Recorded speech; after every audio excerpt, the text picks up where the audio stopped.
Bwana Yesu asifiwe. Haleluya.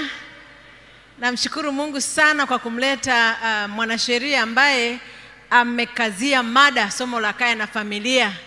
Mungu ambariki sana. Jana tulikuwa na somo zuri pia ambalo lilitusaidia kuelewa mambo kadha wa kadha kuhusiana na familia, lakini leo tutazungumzia juu ya athari za unyanyasaji wa kijinsia kwa vijana na watoto. Tunaishi katika ulimwengu mgumu, ulimwengu ambao mambo yake hayako kama tulivyokuwa tukizoea. Watoto tunaweza tukaweka mikononi mwa wanadamu tunaowaamini, kumbe tumewapatia wanyama, wale wanyama wakali wanaorarua. Sasa tutaangalia baadhi ya mambo ya kuzingatia kabla tujaenda katika somo hili, kwamba watoto ni zawadi kutoka kwa Mungu kwa wanadamu, kama ilivyoandikwa katika kitabu cha Zaburi 127 fungu la 3. Nimekuwa nikikazia hili jambo ili tuelewe ni kwa uzito kiasi gani hii zawadi tuliyopewa.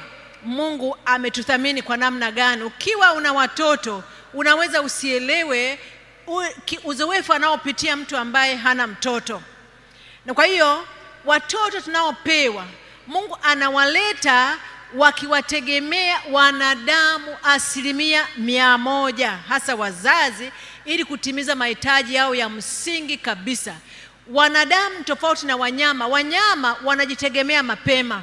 Mnyama anazaliwa siku hiyo hiyo, anatembea. Muone ng'ombe, anaenda kunyonya mwenyewe, anasimama kwa miguu yake, anatembea. Lakini mwanadamu anaweza achukue hadi mwaka hajakanyaga chini kutembea.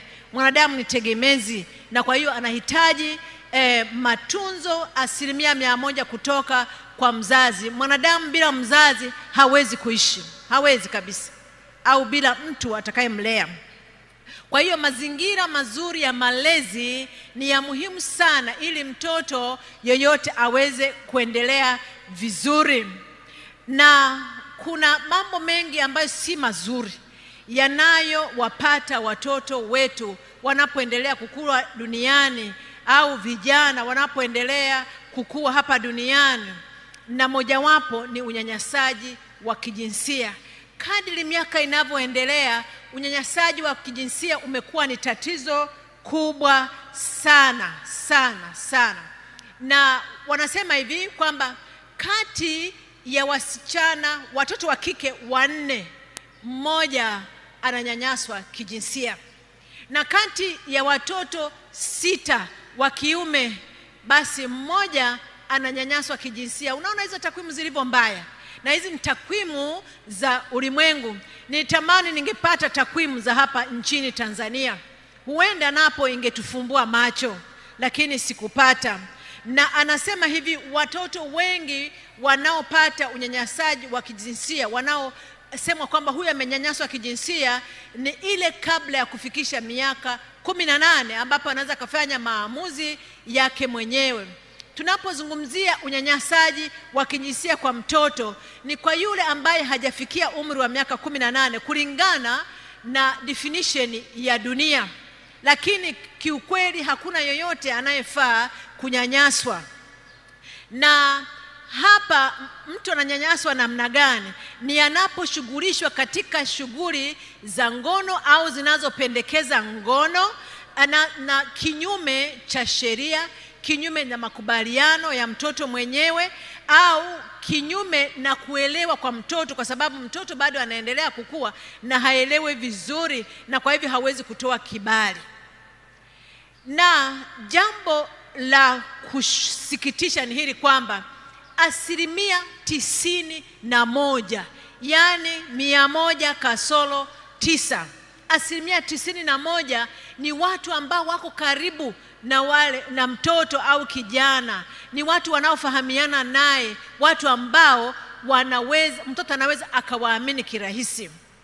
Sasa tutaangalia dalili zinazoweza kusaidia wewe kama mzazi kutambua kwamba huyu mtoto amenyanyasika kijinsia, au huyu kijana huenda kuna uwezekano kwamba yuko ananyanyasika kijinsia, ni mambo gani uyaangalie kimwili, uyaangalie kihisia, uyaangalie kiroho, uangalie hata kitabia, uone kwamba mtoto huyu ni kitu gani kinaweza kuwa kiashiria.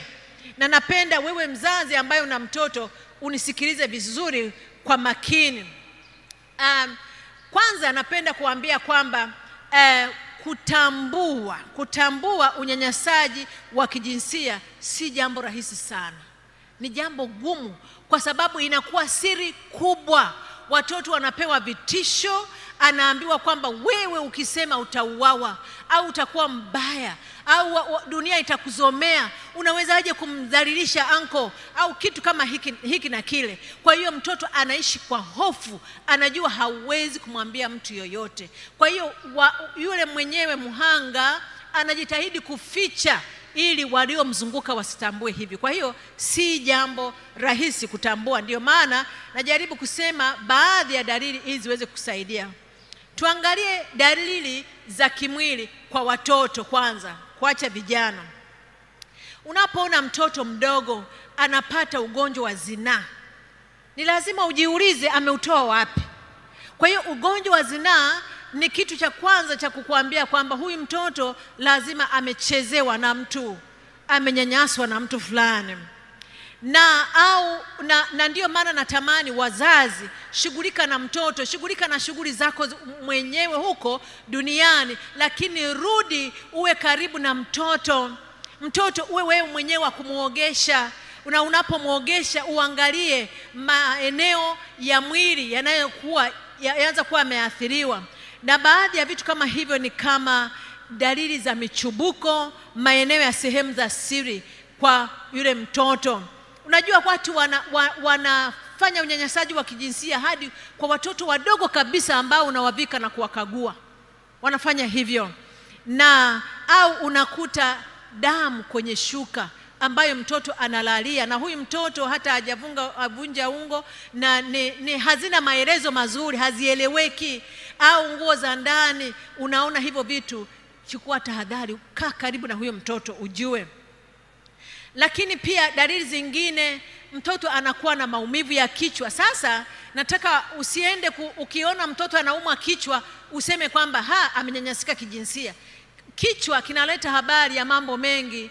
Inaweza kuwa ni malaria, inaweza kuwa ni mafua, inaweza kuwa ni ugonjwa mwingine, lakini hii inaweza kuwa pia dalili ya mtoto kuwa na shida hiyo kwa sababu ameathirika kisaikolojia au vitu kama hivyo.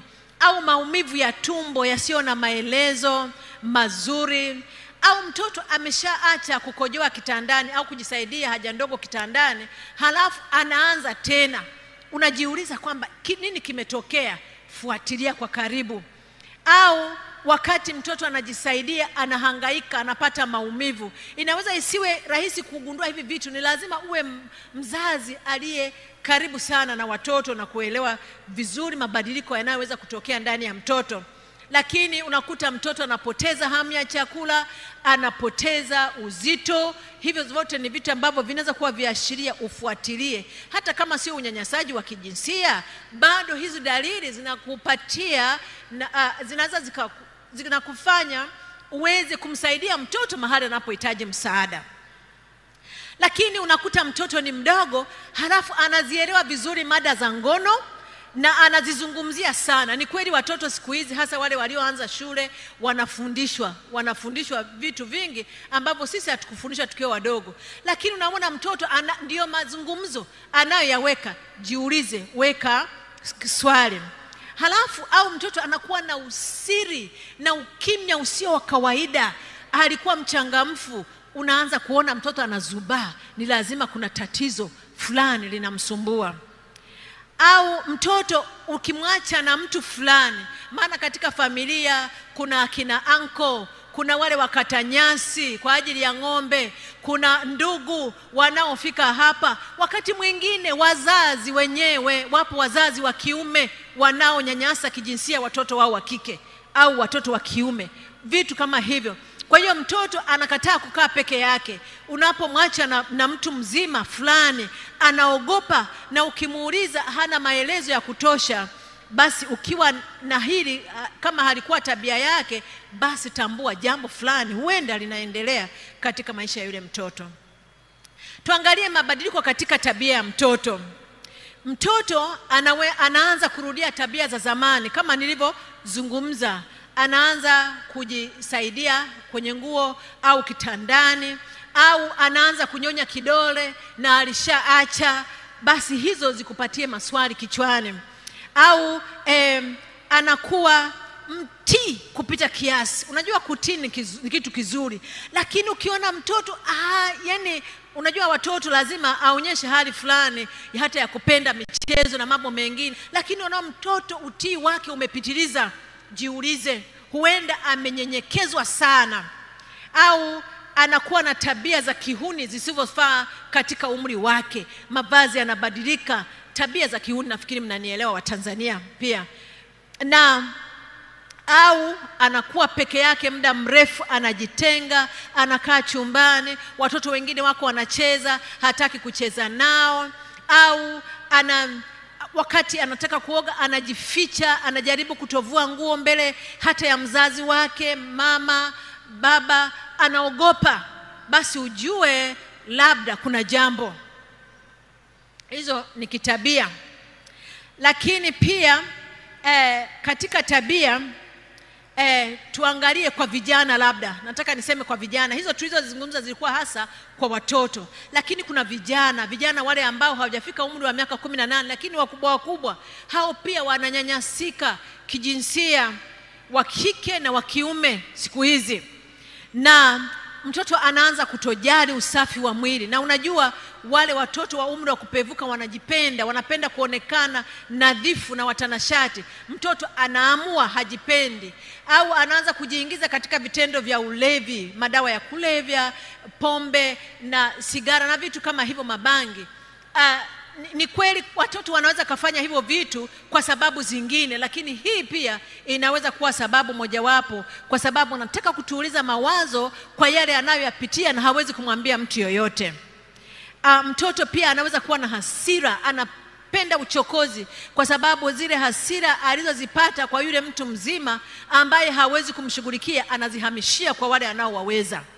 Na mtoto anaweza akajaribu, yule kijana anaweza kujaribu katika akili yake ya ujana kujaribu kujiepusha. Anafikiri kwamba ngoja nionekane mbaya, nisipendeze, ili kusudi hata nisivutie mtu kwa ajili ya unyanyasaji wa kijinsia. Kwa hiyo anavaa manguo makubwa, mamisweta, au unasema huyu mtoto mbona anavaa hivi? Kumbe anataka aonekane mbaya. Lakini hebu tuangalie dalili za kihisia. Hizo zilikuwa ni dalili za kitabia kwa vijana. Unakuta mtoto au kijana anapungua kujiamini, hajikubali, hata ungemwambia vipi anaona kama si kweli. Ni kwa sababu ameona kama kweli ningekuwa napendeza, ningekuwa mtu wa maana, mimi kwa nini nionewe hivi? Anaanza kuwa na wasiwasi na woga kupita kiasi, anaogopa kulala mwenyewe chumbani, taa zikizimwa anaogopa, au kutopenda shule, anaanza kufanya vibaya madarasani, hataki shughuli, hataki marafiki, anataka kuwa peke yake. Au watoto wadogo au vijana wanaweza kuwa na ndoto mbaya usiku. Unaona anaruka kitandani, anapiga kelele. Ni kwa sababu ubongo unamletea habari za uzoefu alioupata wakati fulani mchana au mahali fulani. Sasa tuangalie pia kwa vijana, wanaweza wakapungua uzito kwa namna isiyo ya kawaida, wakaanza kuwa na ulaji mbaya, michubuko mwilini isiyo na maelezo kama kwa watoto pia, magonjwa ya zinaa na maambukizi, na dalili za sonona, wasiwasi na hofu. Hasa vijana hawa wengine nakuta anajiua, anataka kuondoa uhai kwa sababu anaona sifai, siwezi kuishi mahali popote.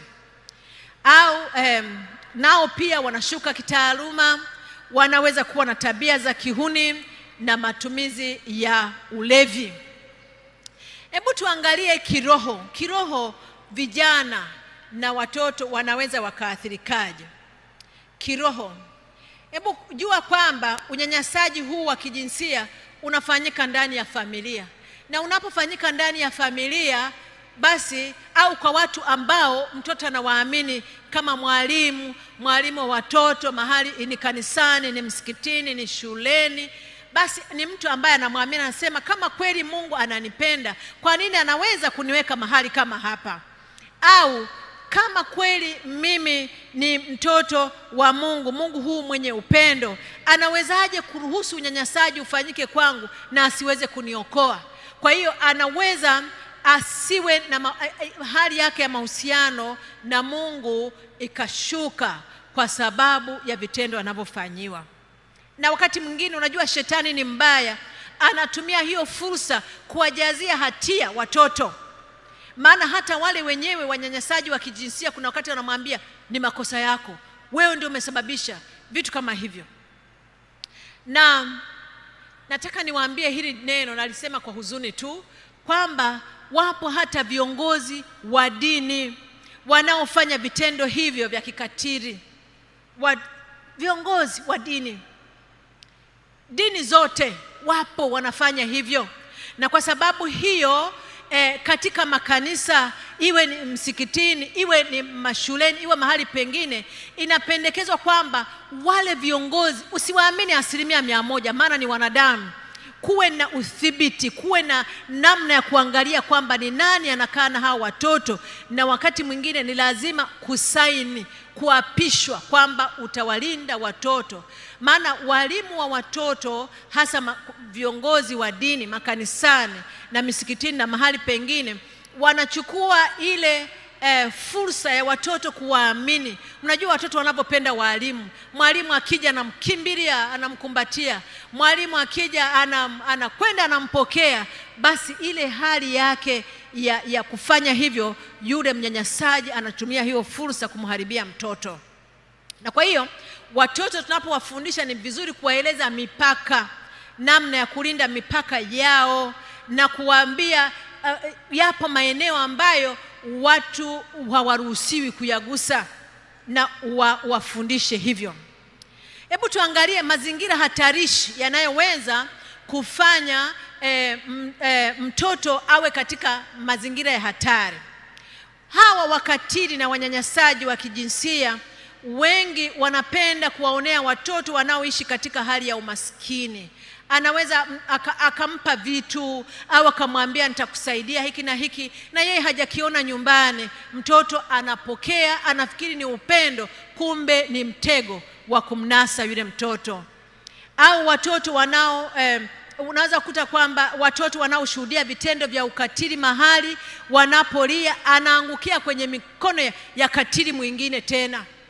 Watoto wengine, wanyanyasaji wengine wanatafuta watoto watulivu, wasio na makelele, watoto wenye shida, wenye upweke, labda ni mtoto wa mzazi pekee au ni yatima. Anasema mimi nitakusaidia, na mtoto kwa sababu labda ana haja ya kuwa na baba, anakwenda mzima kwa huyu mtu, kumbe anamharibia katika ile akili yake changa. Na najua unaweza kuwepo, wewe ni mzazi pekee, labda umeachika au umefiwa, wewe ni mjane. Basi katika ile hali yako, jaribu kumweleza mtoto kwamba wewe unampenda, mtoto ni wa thamani, na hata kama hana vitu vyote walivyo navyo watu wengine, asidanganyike, kwa sababu Mungu yupo anampenda na anaweza kumpa. Wafundishe watoto hilo jambo. Na wanyanyasaji hao wanachokifanya mara nyingi, wanakuja kwenye familia na kujenga mahusiano ambayo watoto wanaona wazazi mbona wanawaamini na wao wanawaamini. Wanajenga mahusiano kwanza, halafu wanatumia nafasi hiyo. Kwa hiyo nini ufanye wewe kama mzazi? jihusishe na maisha ya mtoto wako kila siku. Jua marafiki zake ni akina nani shuleni. Tambua mahusiano yaliyopo kati ya mtoto na mwalimu wa kanisani, wa shuleni, mwalimu wa vijana. Ujue ni nani na ujue mahusiano yakoje. Uyachunguze. Ikiwezekana mama, jihusishe, au baba, jihusishe na mazingira yale mtoto anapojifunzia. Lakini chagua walezi wanaokusudia kuwa waangalifu. Ndicho ninachokizungumza, kwamba usichague tu eti ni baraza la kanisa wamechagua viongozi. Angalia, pitia vizuri, watoto wetu hawa ni wa thamani mbele zetu na mbele za Mungu zaidi. Ukisikia kwa mfano kwenye television au ukisikia habari zinazohusiana na mada hizi, mada zinazohusiana na mambo ya jinsi, ujinsia, zinazohusu ukatili, tumia fursa hiyo kuambia watoto, kuongea nao ili wafungue moyo wao kwako, na mhakikishie mtoto kwamba upo kwa ajili yake na anaweza kukuamini na uko tayari, awe tayari kuzungumza jambo lolote, asikufiche na hutamhukumu. Mtoto ajue kwamba ni salama kukushirikisha.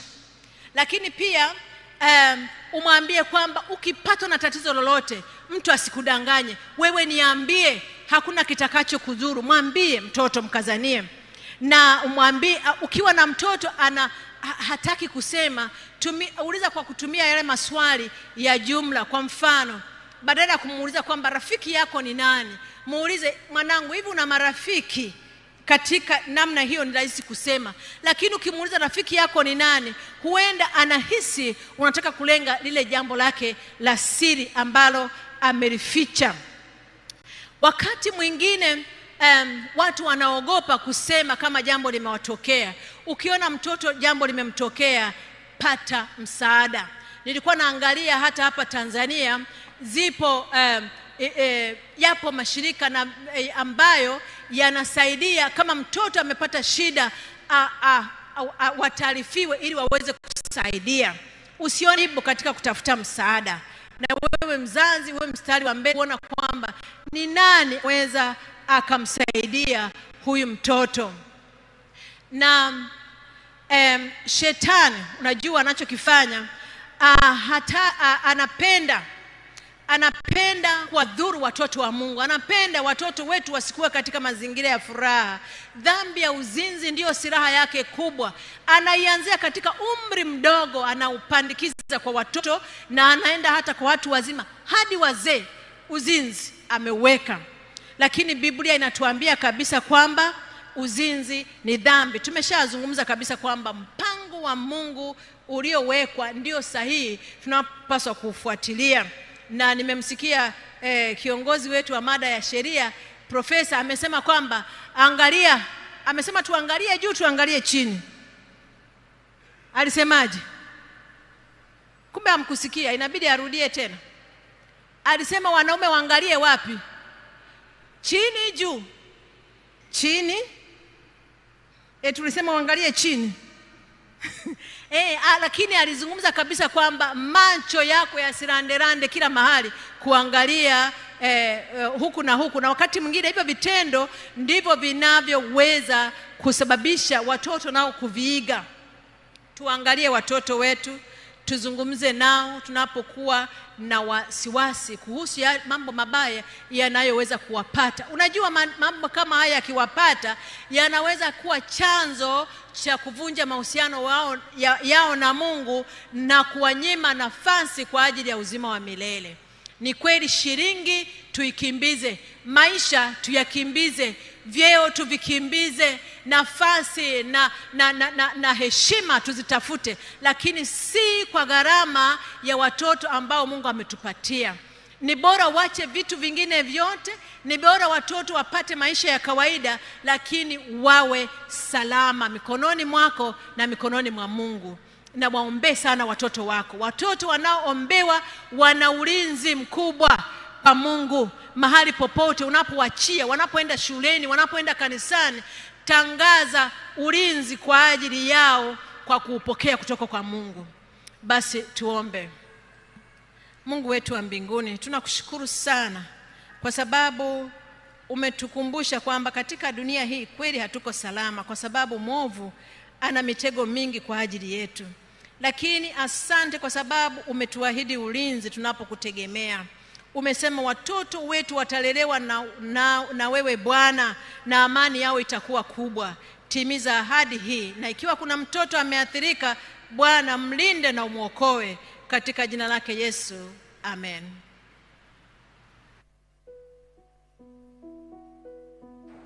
Na hii ndio nuru ya matumaini.